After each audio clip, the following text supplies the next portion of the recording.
We all set?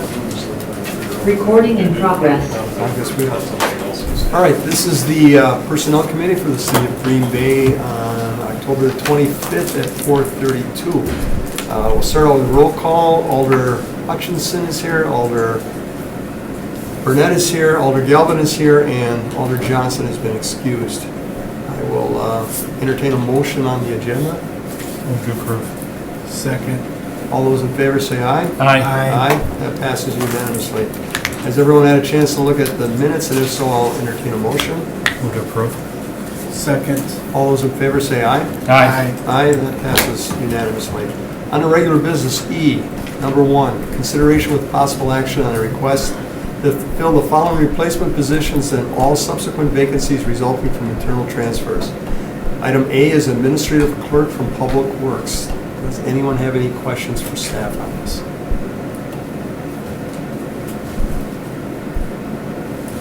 Move to approve, or are we doing them all together? We can do them all together. Okay. And if we have no questions on that, we'll go to B, erosion control specialist, also for Public Works.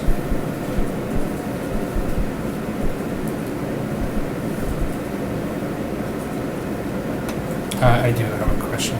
Okay, on the erosion? Yeah. Okay, go ahead. Director Grenier, who's departing in that position?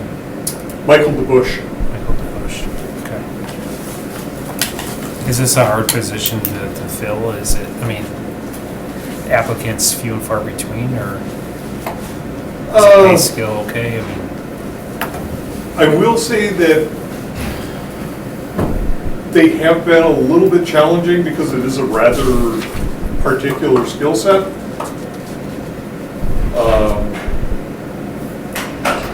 And with the amount of construction that we are seeing, especially over the past 2 years, those positions have been extremely beneficial for the city. So we would like to get that person hired as soon as possible. yeah, and it's stormwater funded, right? It's not tax levy support. Correct. Right. Correct. Okay. All right. That's all. Thank you. All right. I'll entertain a motion on that. Move to approve. Second. All right. All those in favor say aye. Aye. Aye. Okay, does anyone have any questions about, under F, report of routine personnel action items?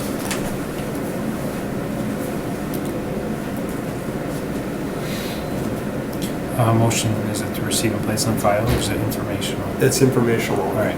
And then we have a presentation on priority-based budgeting.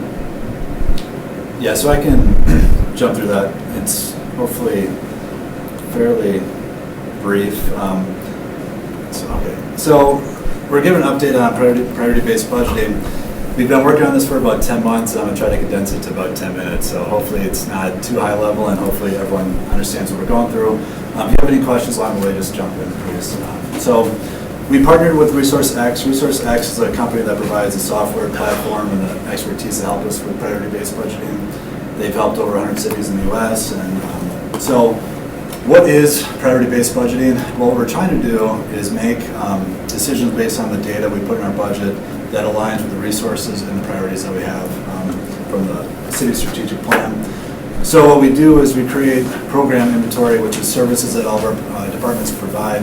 We then allocate all the costs across those programs.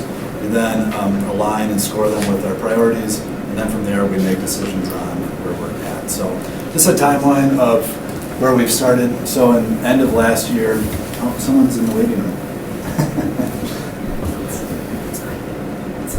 So end of last year, we entered into a 3-year agreement with ResourceX, and then in January, we met with them to kind of talk about the implementation plan. In January of 2022, our finance department did a very good job of putting all the information into ResourceX. It was a very time-consuming effort to, outsource our information from Tyler Munis that we use into ResourceX. So big thank you to them. And then from there, all of our departments in February created their program inventory for each department. And from there in March and April, we did the cost allocation. And then from there, we scored the program from about April to June. And now we are going to, after the budget season, we'll be talking about how it's going to work for the 2024 budget. So then with Resource X, there's 3 teams. We have the executive team made up of the mayor, chief of staff, finance director, and chief of operations, where we kind of look at the charter and the big picture of all the goals that we try and set for the budget. Then we have super users, which is department heads and assistant directors and staff that work on building the budget throughout the year. And then there's the department users, who are the staff that work on building up the budget for each department. So I'm going to go through kind of our journey right now through all these parts, like creating the program inventory, the costing, program scoring, and then how we're going to use it for next steps.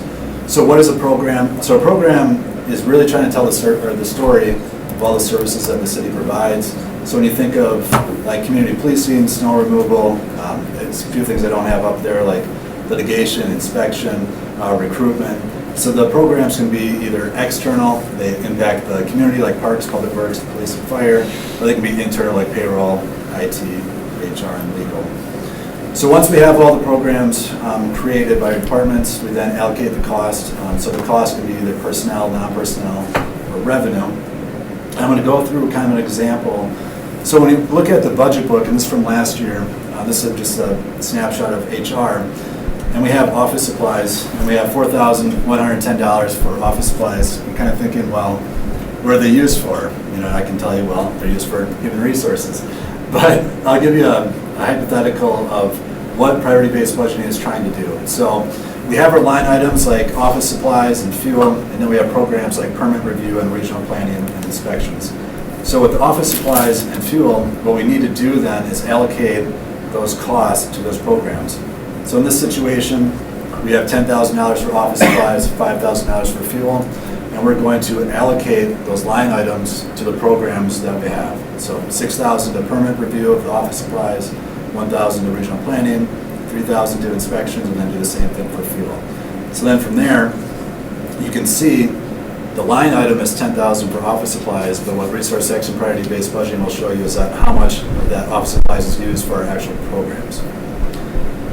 So at this point, we've had all of our departments create the programs. We've then done that allocating of all our all of our expenses to the programs.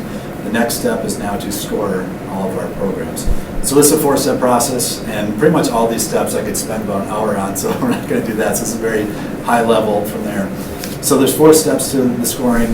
The first step is to create what I call a scorecard. We take our city strategic plan, we use that to score our programs.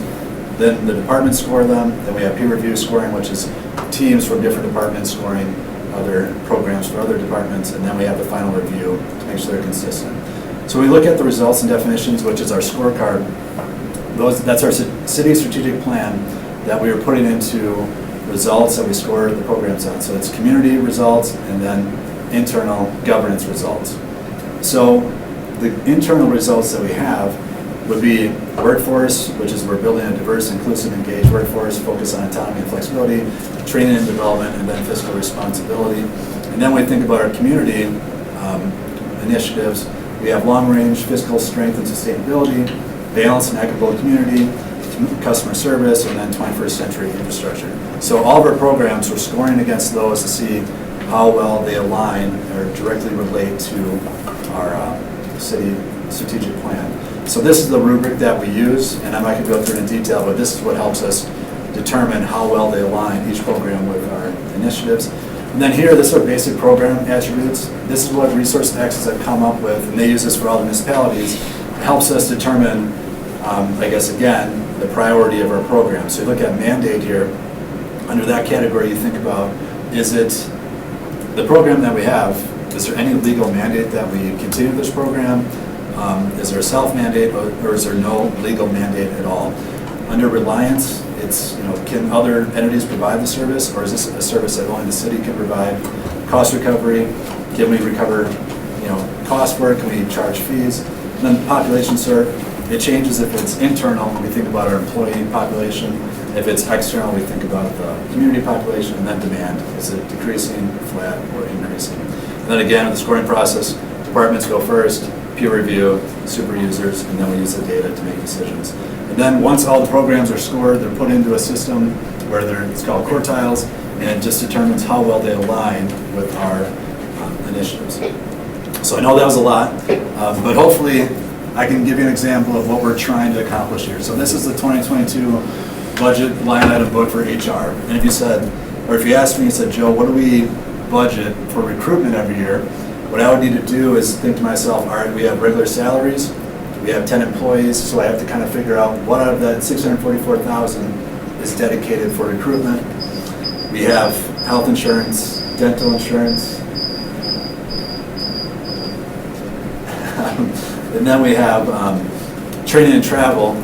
We go to conferences where we think about best practices for recruitment. So part of that 10,000 will need to be allocated to our recruitment. And then we have a recruiting line that we use for job posting that we know goes directly into recruitment. And then we have materials and supplies. So I would have to kind of estimate or figure out based on the line items how much we put into recruitment every year. But using Resource X, putting all the data into the software, what this shows is for recruitment, we budget, which is in 2022, is $412,000 for recruitment. And we allocate about 4 full-time positions dedicated to recruitment. And then here it shows the quartile it's in, it shows the description of what the program is. And then it goes through the scoring process right here, of like right here with the basic program attributes. It has reliance. Could other entities provide recruitment? They could, but it probably would cost more. And then cost recovery. Can we charge fees for people applying to the city? Probably not a good idea. And so we cannot do that. And then the demand is going up because we have more vacancies and more positions. And it serves the whole city employee population, and it's mandated by us to recruit. And then there's the governance portion of it, how it relates to our internal initiatives. And then lastly, I just showed an example of a community program that we have, is snow removal. And again, this is simply what we budget for snow removal, which is it occurs over usually 4 months of the year. So we budget about $1.8 million, and we allocate about 18 and a half full-time employees dedicated to snowplow. And then personnel, salary and benefits is about 1.5 million, and the rest is non-personnel. And again, that shows how it's scored with the departments and with the peer review. So then lastly, the next steps. So once we get done with the budget in 2023, we're going to take all that information and we're going to then upload it into Resource X, and we're going to use that as a base for 2024. We then, throughout 2024, will have personnel and operating expenses. What the system has is, if you want to request a personnel position, you go through that, you answer some questions, and then HR and finance will review it and will determine whether or not to bring it to personnel.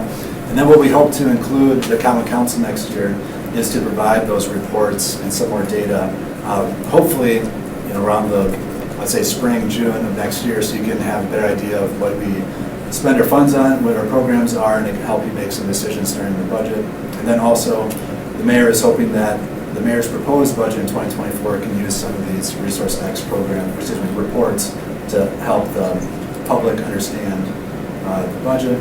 And then the last part is, we don't have all of our funds put into Resource X. We'll just have to work with finance to make sure that we either know what funds are in Resource X or we include all of them so we can see the big picture. And lastly, we just want to make sure Resource X is a transparency tool for residents.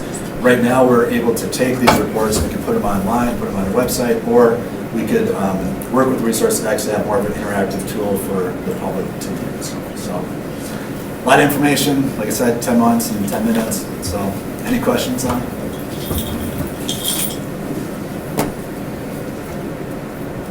So we're just trying to be more efficient, use our money better, more efficiently, understand where we need to, if we have priorities, this is where we need to make the push, and we think we have something going good, but no one really wants it or uses it, or if it could be picked up by another entity. Yep, that's really what it comes down to. Like I said, when I showed the line items, you ask a question like, what do you use office supplies for? Resource X will actually, we can allocate what programs use those supplies, so it's easier to understand, and so we can explain how much we spend on recruitment, or how much we budget for, how much we budget for snow removal. It's just easier to understand. But then, yes, the process will help us determine where to allocate those. Alder Burnett? It's a tool. So a tool allows us as humans to come up with the best budget and financial ideas and proposals. So if I remember correct, this was purchased with the revenue from the Oneida Cooperative Governance Agreement. Do you remember? I don't remember what we used to purchase it. Director Ellenbecker, do you remember the funds used to purchase this was the Oneida Cooperative Governance dollars? That or was it carryover? Carryover. One or the other, but Well- basically. Yeah, it was at the end of the year, it was either surplus or it was, yes, carried over Oneida money, one of the two. So did we purchase all 3 years of this program, or is it just yearly, so we have to pay for it this coming year? Yep, so we signed an agreement for 3 years, and you will see $25,000 for next year in the human resources budget. That's where it's going to show up. So, and then the next year, 25. So do you think, I mean, I know we're in the early stages of this, but do you think that it was a good financial decision for the city to purchase this? I think so. I think the hope was, and I think maybe we underestimated the amount of time for implementation. I think we were hoping for this budget to show some of those reports, but those reports I was showing you was for 2022.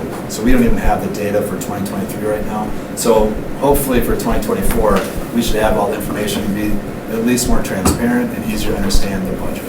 That's what my hope is. So yes, I do think it's a good use of funds. All right, thank you.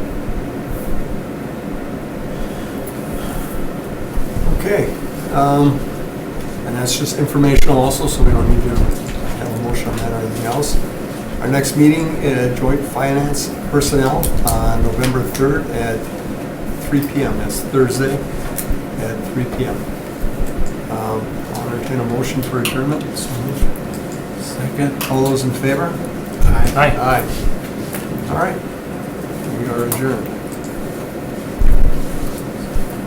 Recording